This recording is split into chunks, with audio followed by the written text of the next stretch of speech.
It is now time for a very royal flush edition of Game Pass or Pass, the podcast where we play games on Microsoft's Game Pass service, tell you which games to pass into a friend, which games to just discard into your discard pile and just pass on by.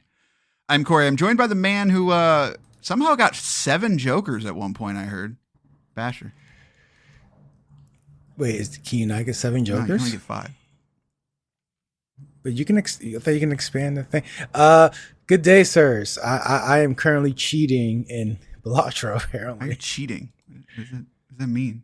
I don't know. What does that mean? Tell me the ways. I must know. Is there a trainer? Is this like Diablo style? Can I is there a secret that I don't know about? We're here to talk about Balatro, the poker-inspired roguelike deck builder, all about creating powerful synergies and winning big. There's a chance you might have heard about this game as it was on the Game of the Year candidate. And like Vampire Survivors, it's like, what, $10 or something like that? Even less, I think it was like $5.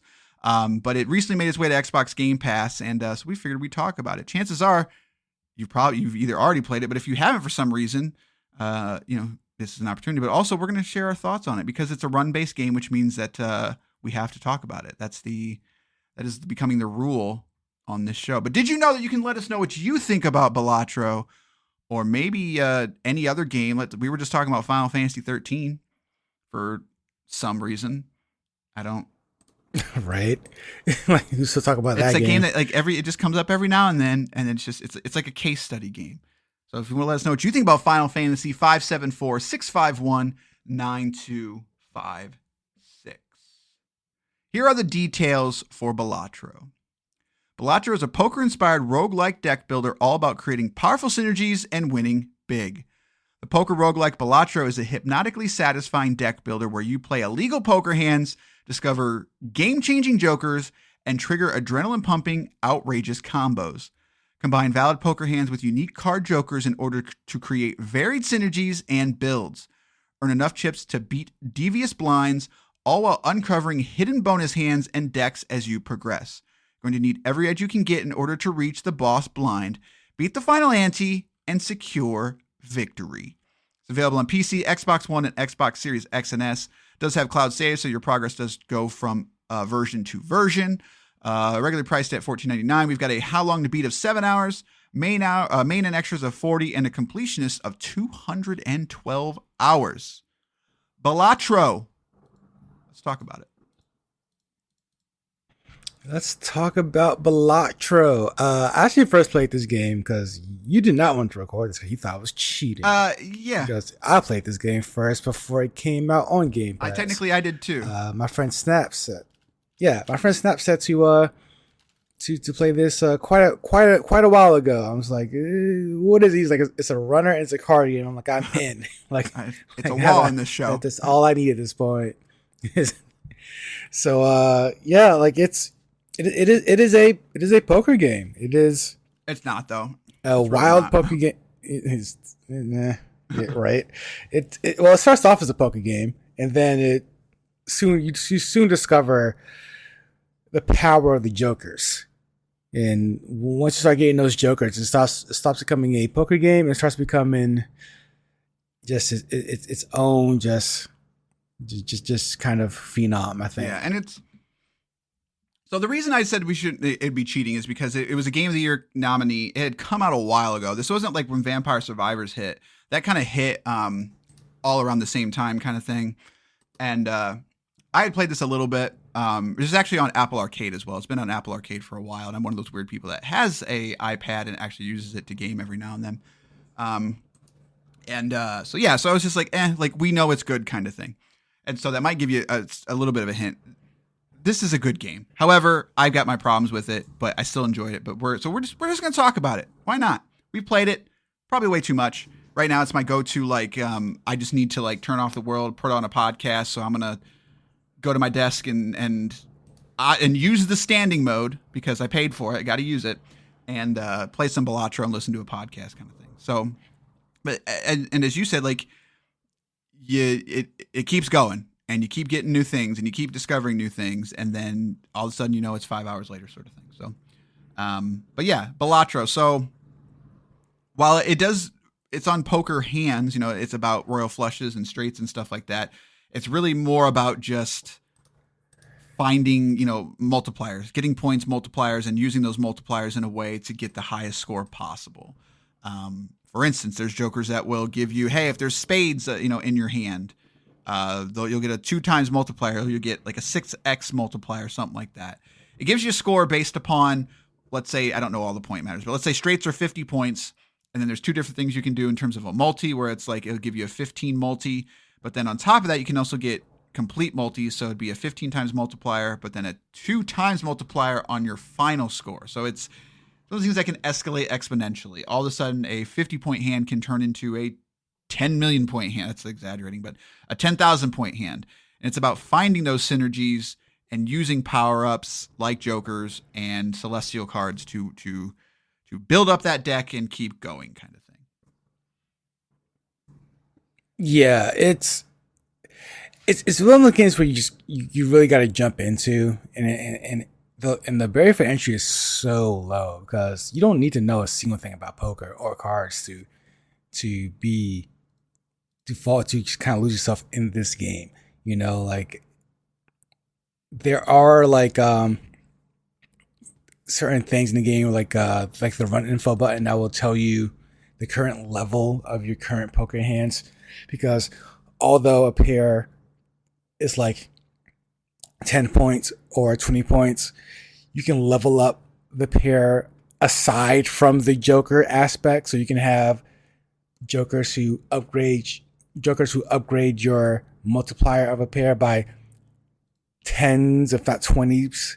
And then you have the other cards that actually upgrade just the base level of the pair. So it's like you end up so like it's just a numbers game at this point, but it's a very fun, easy to get into numbers game. And creating the run isn't about having like the best, like the strongest character or the most OP class. It's really about finding the hand that's going to be your go-to hand, finding the suit that you feel like you want to really go into, because you're going to end up with way more, or sometimes even way less than 52 cards in the deck. And then it's going to be a case of, do you want them all to be hearts, clubs, maybe split them up into spades or whatnot? Like it's just this is one of those runners that I find it much harder to consistently build a great run. And we talked about this on this podcast where runners where it's hard to do that, I feel more discouraged. Whereas like this is actually that rare thing where it's the opposite. Like where I never feel like, I hardly ever feel like I'm going to do well in this run until I'm 4, 8, 12 blinds in. I'm just like, okay, now I know what cards I'm going to get, what hands I'm going to be dealt with, what now I know what I'm looking for, and I hope I can get the jokers or keep the jokers or replace the jokers that are going to help me achieve the biggest multiplier possible. Yeah, and that's really what it is that like you said of it's a numbers game, and I think by this point, as you keep playing it, you sort of learn what the game has to do, and you learn where you need to start, where you need to end. Like, and for a while, you'll I don't want to say you'll get beat up, but you'll get to a boss and you'll just get kind of wiped. It's similar to like a Slay the Spire, to where the first time you get up to that boss and it just like destroys you, and you're just like, what? Like what was I supposed to do, kind of thing. And then as you discover more jokers and you discover more, synergies or celestial cards, it becomes a run of just like, okay, I'm on, 6 antes in right now, or 6 blinds in right now.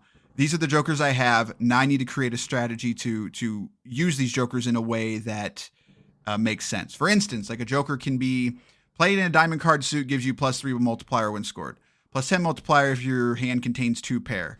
Let's look at some of the more crazier ones.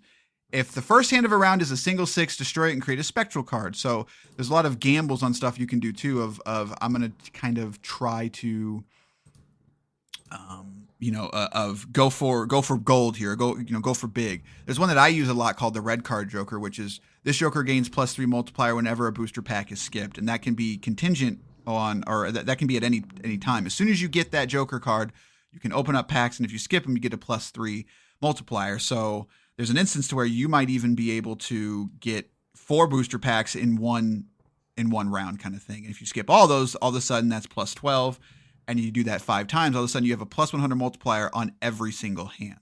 So when you can start combining that with 4 other jokers, it just creates this, again, it compounds very quickly. And that's the secret to this game, is compounding your jokers in a way to create a hand or create a strategy that will get you to the end. But then on top of that, where it also becomes more sort of difficult, or where it can kind of keep playing with you, I think it's 4. You get 4 hands every round and 4 discards every round, or is it 5? I don't remember. I think it's 5. But then there's also different decks that you can start with. So for instance, the blue deck is you get +1 hand every round. So that obviously makes it easier. But then once you beat it with that hand or that deck, the blue deck also, then you can put a stake on it. And for instance, the stake is a small blind, gives you no reward money. And so there are, 15 different decks, and each one of those has its own, leveled up version. And so I don't know how many stakes are per deck, but there's quite a bit. So it's, once you figure out the game, the challenge is just going through these stakes and going through these basically contingencies on your deck of get to the end, even though you're going to be hamstrung or handicapped by this, and figure it out. And it creates a very satisfying loop, like you said, of it's easy to pick up.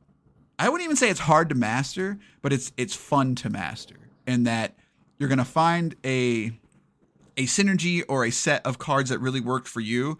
And then eventually that won't work because one of the antes will jack you up, or one of the deck contingencies will sort of nullify that. And then you just sort of keep building on your knowledge of how the thing works. And then you just kind of keep playing. So, and all of a sudden before you know it, it's been 60 hours. So. Right. Exactly. I mean, that's where I really where it kicked in for me, was when I got kicked in the butt, actually. Cause I remember, going through the antes and I keep it up with my buddy, saying I did this, I beat this ante. He's like, okay, that's all cool, but wait till you get to this one. I'm like, all right, let me see which one you're talking about. Then it's like the ante is literally it goes from 800, 1200, 1600 to a million. Right. I'm like, there's no way I can get 1 million points in this game. This must be where the game ends. And this must be the end all be all boss. I get it. Okay. So somehow, some way, I get some great jokers out there, some great tarot cards, just to end up beating this $1 million ante. It's okay, great. Let's keep going. And it's Jesus, this is my life now. There's no getting away from it.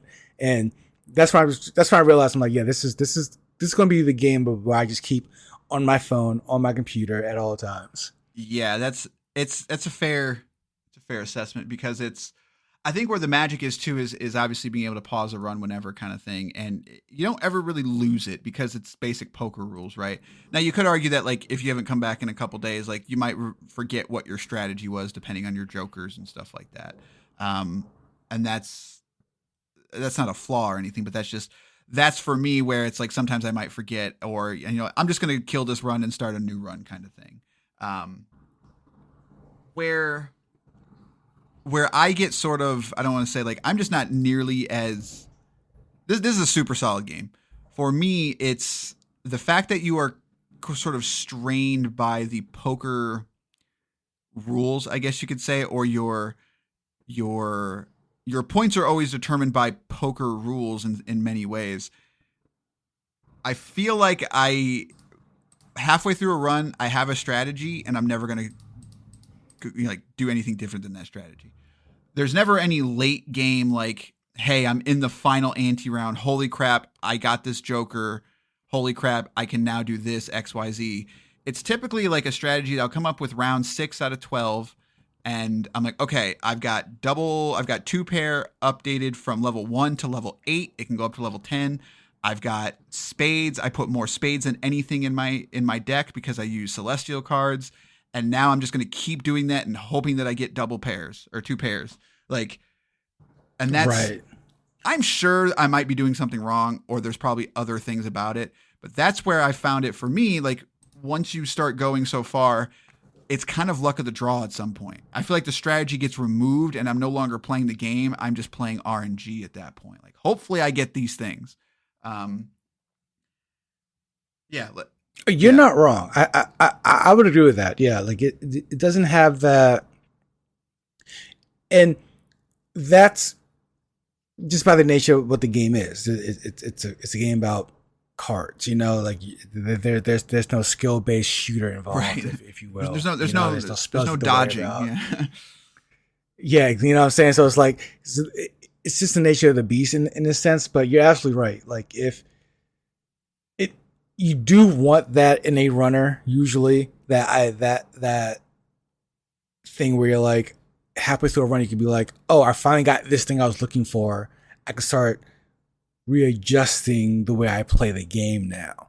Where it's like, no, this is, especially like when you get like those tarot cards where it's like, we're going to change more of your cards to a single suit. It's like, okay, that's all I'm doing now. Right. Like, because if I do anything else, it's working against me. Yeah. You know, so it's like, I completely agree with that criticism. Yeah, and it's recognizing what it gives you and being able to adapt. And I guess you could argue that's part of the point. You know, like you need to be able to do that. But it's, and I could be wrong. You know, maybe there's other Jokers, and maybe the game will take a turn. Like I've got like 50 hours in it now at this point, I think.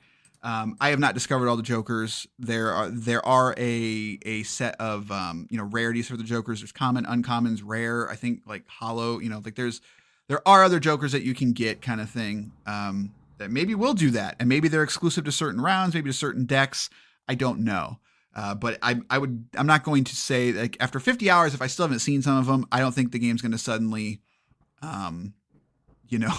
like change and introduce these new mechanics. It's not Inscription, I guess is what I'm saying. It's not going to, no, right. And yeah, like you're right. And to that point, it's like, you'll get as much as you want out of this game, and then the fact that you can just kind of put it down and it's not any consequence, I think is a positive. I do have a question though. Like, why did you ever want to skip hands or skip lines rather?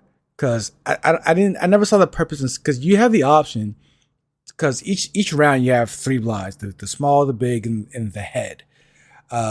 Each one with a score higher than the next, the previous rather. You can skip the small or the big blind for, like, I think minimum rewards all the time. Did you find yourself skipping blinds at all often? So yes, let me rephrase that. On the contingency of whatever the stake is. So like the stake for the blue hand or the blue deck is the small blind gives you no reward money. So there is a shop in this game. And so if the small blind doesn't give me any reward money, then, like, for instance, if I skip this blind, I might get a rare Joker for free after I do the big blind. So to me, that's worth it, because I'm not going to get any money anyway. And the earlier that you skip it, the more, I want to say, there is a part about that I'm with you, like, I don't quite understand. It's just like, so if I'm just not getting any money for the small blind, why would I not skip it? Like, and so the caveat with that is then you can't go to the store. So the later in the run that I get, if I have $50 I need to spend, or maybe it's like a consistency to where I need to get to the store to open packs to skip them. Like I've had that instance with the red card. I might not skip a blind even though, because let's say the bonus is something that I don't need kind of thing. So yes, the answer to your question is yes, but it's very contingent on whatever deck I am using. As it being a broad rule, absolutely not. Most of the time I'm playing that blind because I want the money and I want to get to the store. So right. Yeah. I mean, yeah, like I guess like there's some mechanics in this game where, as simple as this game is, I still feel myself hours upon hours later not truly engaging with all of the pieces of the gameplay for some reason. Yeah, for me it kind of comes back to like Slay the Spire, and I was like, why would I ever want to get rid of a card? Like, somebody explain this to me. Like, I can't figure it out kind of thing. I don't think it's nearly as deep as that. Like, I don't think there's like a magical thing that's just like, this is why you always want to skip the blind. You know, like there's not a hidden thing that we're just not seeing or not, not putting two and two together. I think it just makes sense in certain scenarios. And so it's sort of a blanket sort of option that you have. I could be wrong, like maybe not, but that's my gut feeling on it, is that for a long time, I never skipped it. Because to me, I didn't see a reason to. But as those sort of contingencies and sort of things started coming in, it was like, okay, maybe I should. Now, what I'll also say is like skipping blinds is at the start of the game, to me, it actually makes more sense to skip, because those first three hands, you typically don't have enough jokers to really make a difference. And I found if you get out of the first three antes or first three blinds without a set of jokers that make sense, your run can be kind of DOA. And so that's depending on what the contingencies are or the rules are. Sometimes I'll skip those first two just so that way I can get whatever the perks are and get to the boss and not waste my time trying to get through the first two blinds, then to just get to the boss, have it have a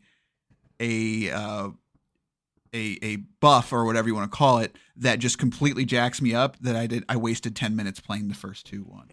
So like typically it's a time saver for me than anything, which is probably not a great thing, but also that's part of the strategy, is being able to recognize that, I suppose.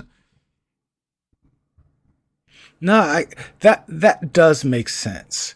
Again, like it's just one of those things where I'm just like, I don't quite get this aspect of the game. Just like, but then again, like I play this game kind of with the mindset of I don't really care, but like in a good way. It's like I think I could play a game where I don't have to.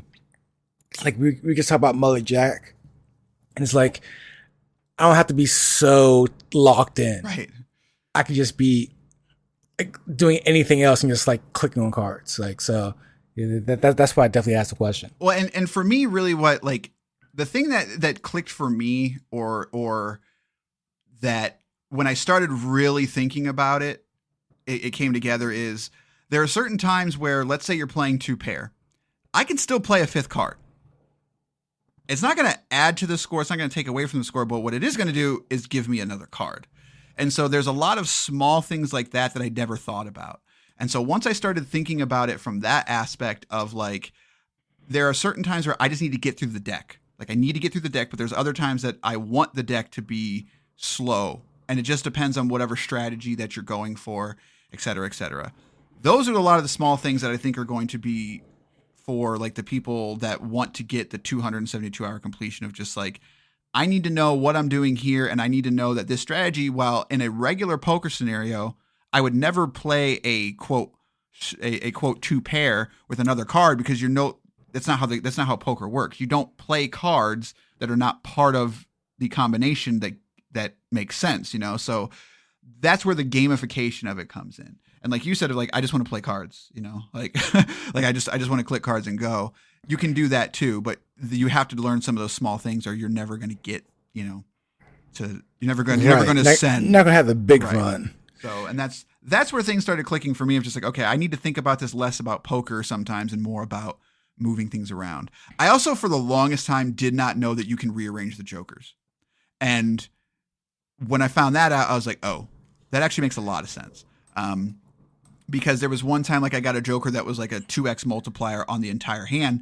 Oh, I feel bad for you, sir. So like, I can't. And, like I shouldn't say it. It took like 5 or 6 hours. It wasn't like I was playing, but like, I mean, that's still long enough to be like fuck up like a lot of your multipliers. I feel like sure. 'Cause I realized it when I got angry like the first time. It's like, why is this Joker triggering for this Joker, and now I'm actually losing points somehow? Like, this is stupid. I started clicking. I'm like, oh wait, I can move it. Yeah, and that was pretty similar. Like I had a full 2x multiplier rare Joker, and it was at the start of the chain, and it was just like, God, that really sucks. Like, because in my head, and it makes sense. It was like, oh, it's gonna do it itself, right? Like it's gonna put the 2x where it makes sense. And then when I saw it wasn't, I was like, well, that's stupid. Like that's completely RNG based. And then I don't remember how I figured it out, but like I think it was similar to you, to where like I just saw like bouncing around. I was like, can I move that? And I clicked. Oh, I can move that. Well, shit. And as soon as that happened, it was like, all right, well, next time I get that multiplier, like duh, kind of thing. And then also like if you want, I'm really dumb in that for like the first hour, I didn't realize that the 1 out of 5 and the 0 out of 2, the top of the screen was listing like how many cards you can have in each one.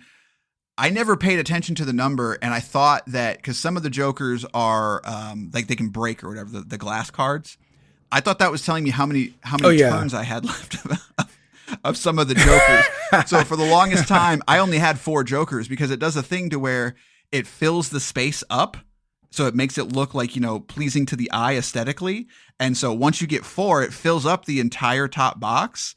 But it leaves a little bit of space between them. I thought that's just how it was supposed to look. And at one point I was like, wait a minute, can I have a 5th Joker? Because you can sell Jokers at any time, but you can sell them and you can do stuff like that. And it was just like, oh, well, I'm an idiot. I was actually there with you. I think the first run or two. I think because like, because the placement shadow behind it is just one long piece of like shadow. It's not like slots where a card would go into at the top. So I'm just like, oh, okay. Then I'm all out of Jokers, or rather, I didn't stop trying to get Jokers. I just focused on getting tarot cards, right? Until I got a Joker, but almost by accident. I'm like, oh wait, oh great, we're good. Yep, that makes sense now. And that was. Stuff like that. It's just like, and I don't know, it very well may have told me how many Jokers you can have. Yeah, it can. So, and like, and on that topic of just like always playing cards and stuff, it does subtly teach you those things because there's certain bosses where it's like, you have to play 5 cards. Now that's not saying that you have to play hands that will result in 5 card combinations of like a royal flush, a straight, etc. It's no, you just have to play 5 cards. Like you have to read it what it's saying, and you have to be very deliberate about what it's saying, and this is true. That particular blind screwed me up because I didn't read exactly what the thing was, and I was losing. I was like, well, what am I doing wrong? I was like, oh, I'm not reading. Right. So, and it's some of that stuff again. It might be by design, but there's also, I swear to God, there was one time where there's some of the blinds that are saying that says like you can only play one type of hand this entire round. And I did 2 pair, and I put up another 2 pair. It said I can't play this hand, and I was super confused. Like I don't know if I'm just dumb. I probably am. I was not reading something right, but there was a couple times it was just like I feel like this is not being truthful. Like this is lying to me. Like something is just not right. But yeah, there's a lot of stuff like that where it's again you just have to pay attention and think about combinations that you won't ever. And this is what I have not done the thing where I did with Slay the Spire or a couple of the other ones where it's like, I'm going to go online and watch somebody that has mastered this game and figured it out. And like, what am I missing here? Like what small thing? Yeah, I should do that. What small thing am I missing that is just like, oh geez, I didn't even think about that. Like, God dang it kind of thing. I'll probably do that eventually, but that also kind of takes some of the magic out of it. So. And also it's not a game you need to do it with either, because like with the Slay the Spire, there's this very obvious boss character that you need to fight. There's a very obvious like thing you need to figure out. Where it's like this is like Candy Crush for real gamers. Yeah, like you just playing some cards, hanging out, nothing big here. Move along. Candy Crush for real gamers. That's a great title for this episode. So, but yeah, Balatro. I think it's fair to say, like we've talked about it enough that check it out. Like chances are you probably have. For some reason you haven't. This is like a Vampire Survivors level. Just check it out. It'll click with you. It might not click with you to the point where you want to put 300 hours into it, but it might. It also might. So check it out for that reason. For me, like I said, like I am not. This is an amazing game. It deserves its Game of the Year nominations. But people that are saying like it's the best runner since Vampire Survivors, it's the best runner since Hades, I'm just like, don't know if I'm with you on that. Did this come out after Vampire Survivors? Yeah, this came out. So it is the best runner since Vampire Survivors. Since that one, it's not. I don't think they're saying it's better than. I mean, I would say Death Must Die is a better game than this. I would agree with that, but yeah, no, I would agree with that. Granted, less people have heard about Death Must Die, so like I didn't hear about it until you said something. So like if I'm not even hearing about it, it's a good piece of business, guys. If it's not on Game Pass, but the day it does, it's Death Must getting Die. better. It's getting better. Like that game. Is it really? They got some updates. Got a lot of updates. Like that game has potential to be like when that game hits 1.0. Like I am purposely sort of just like keeping my distance from it a little bit. Like I'm checking in on it. It's like when this game hits 1.0, I might lose part of my life for a little while, kind of thing. So yikes. But yeah. All right, Balatro, play it, have some fun with it. When it comes to the future of this show, are you checking out Adam Fall, sir? I guess. I mean, I'm very curious about it. It's another Skyrim like, so yeah, sure. I'm very, very curious about it. I'm curious enough that like I want to check it out. Whether or not it clicks, I'm not sure, kind of thing. So we're kind of at that point to where there's not a lot jumping at us kind of thing. We're going to check out some stuff here. I will admit to you, I tried playing Rogue Trader. Yeah, you know that is not your thing, brother. I tried. No. I tried very hard. Rogue Trader is dang near. Wait, hold on. Co-op action roguelike? What? Oh, it's a game preview. Never mind. 33 yeah, looking at. Yeah. Rogue Trader is low key a top 20 game of the year, like top 10, top 15 game of the year. It is super lore heavy. The gameplay is phenomenal. But it is a turn-based RPG, and if you're not into those, like this is all of that. Like this is very much one like.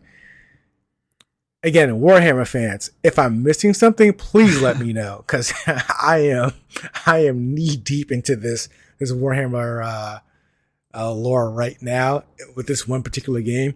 Like it's like Star Trek, but with like real things going on. Like it's not like kidsy stuff. This is a good piece of business. Like this will never be on the show, so I'm just going to say honorable mention. Play that Warhammer. Maybe because like that's one that I know you've put a lot of time into, and I'm sure there's some stuff that I put into that you won't play. So maybe we need to do a dual episode at some point. But that was just me being like, I tried. And honestly, really what it is for me is I'm at a current time in my life where my brain just does not want to read stuff, and that game is a book. Like it is by far one of the heaviest in terms of text of any CRPG I've ever played. Especially front loaded. Like when you, I have not played through all of Baldur's Gate 3, but like the combination of like lore / choices and combat, I'm actually terrible at these games. However, with Baldur's Gate 3, the mixture of how much I'm in combat versus doing stuff in the world is at a good pace for me. Whereas Rogue Trader is like, bro, I'm going to read a book for an hour and I'll be lucky if I get a battle. Just one. No, no. You're having a conversation for about 15 minutes, and it's like, bro, we have to get through the Rogue Trader's backstory. We have to get through the world setup, and I get it. I like you're not wrong at any point. Like if anyone's played this game said it's too much of that, like you're absolutely in your right to believe that because you're not wrong. However, this lore, it did grab me. There you go. So, just not gonna happen for me. So, maybe we'll do a dual episode. I have checked out the Aliens Dark Descent. Have you seen that at all? Is that a real thing? It is it's probably the antithesis in terms of Rogue Trader, but it is an isometric sort of strategy game, but it's far more weighted towards like action and small groups and stuff like that. So maybe we'll do a dual episode on that or something like that, because at least they'll be sort of similar ilk, I guess you could say, similar style games. But yeah, but really I say all this is because I think April is next month. And April, we have both Clair Obscur Expedition 33 and South of Midnight, which are two very large games for Microsoft in terms of Game Pass. One's on the 8th, one's on the 24th. We will be checking out both of those, I think, for sure. Both of us are extremely curious about Expedition 33. Like, I hope this isn't another Flintlock situation, but God, I want that game to be good. Like, I really want that game to be good. So... yeah, I'm crossing my fingers. It looks like a great vertical slice. I'm just hoping like the whole game is that quality. We will see. And there'll be other stuff coming out then too. So when it comes to the future, maybe we'll talk about Atomfall next. And Bronson and I are still trying to get like one episode a month. And I think we're going to talk about the original Diablo next. We were going to do Watch Dogs, but I don't know if we'll ever get that far just due to the length of the game. So, but all right, that's going to do this episode of Game Pass or Pass. We'll see you next time with maybe Atomfall. Good day, sirs.